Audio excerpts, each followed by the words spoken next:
ما بين إشاعات واقتراحات لأمراض أعصابنا بتتعب. من أول ده في متحور لكورونا عامل قلق في بريطانيا، لفويس مريب بتفشي الضرن لناموسة شايلة مرض، لأخيراً مرض إكس والرعب اللي نشره. معاكم هنا في مصر اليوم، واحدة واحدة هنفك الألغاز دي. انتشر فيديو غامض بيقول إن نازحين من بره لما دخلوا على مصر عملوا تفشي للضرن. طبعاً الفويسات دي مفيش أكتر منها. وهنا بقى كان الرد. وزارة الصحة المصرية نزلت بيان على صفحتها على فيسبوك، مختصر ما فيه يعني إن الفويس ده مش حقيقي وكله كذب في كذب، وإن دايماً بيعملوا إجراءات صارمة للكشف عن أي حالات مرضية نازحة، وإن الأمراض اللي بيكتشفوها أمراض مزمنة زي الضغط والسكر والقلب، وإن وزارة الصحة المصرية بتمتلك أقوى برامج رصد للأمراض المعدية على مستوى العالم بشهادة منظمة الصحة العالمية. نيجي بقى لحمى الضنك، ده سيناريو تاني خالص، وده سمعنا عنه بعد ظهور حالات في قنا وكانوا شاكين إنه مرض غامض، بس بعد ما وزارة الصحة المصرية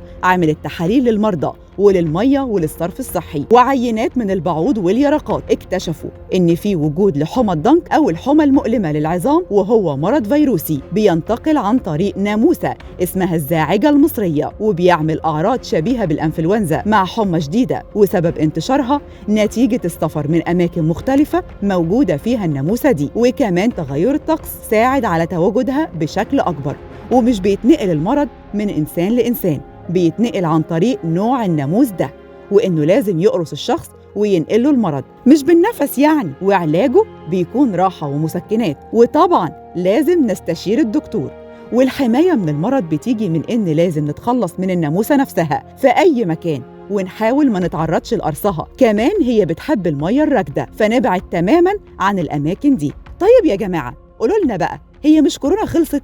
جايبين سيرتها ليه؟ لا يا حبايبي، لسه ما خلصتش، بس ما بقاش وباء وموجودة لسه عادي جدا، وبيتحور الفيروس كل شوية علشان يقاوم. بس المتحور الجديد ماله بقى؟ تعالوا اما نقول لكم.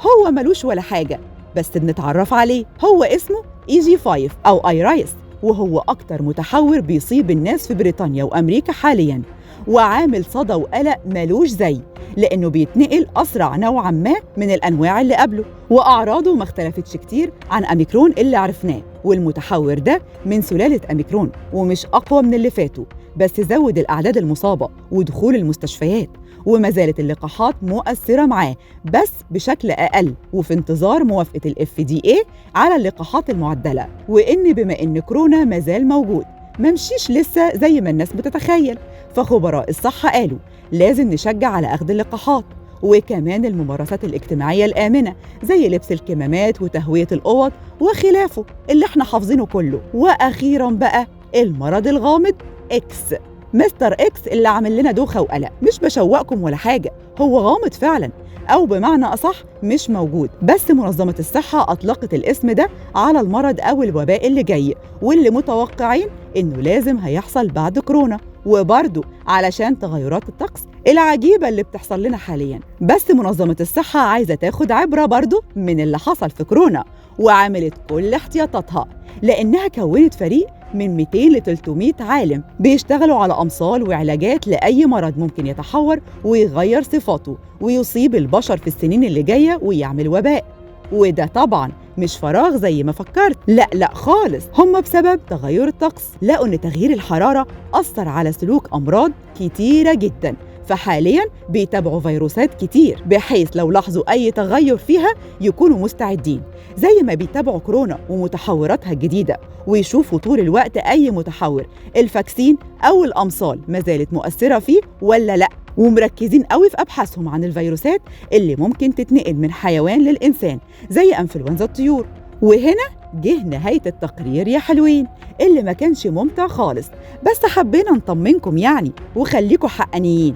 صح ولا ايه؟ طمناكم ولا ما طمناكوش؟ وعرفتوا ان في ناس شغالة وخايفين من كورونا وبنعمل لها ألف حساب وخايفين على صحتكم. ادعوا ربنا بقى ان ربنا يبعد عننا كل شر ويكفينا شر المستخبي يا رب. ما تنسوش تشتركوا في قناة مصر اليوم على يوتيوب وتفعلوا زر الجرس علشان يوصل لكم كل الأخبار أول بأول.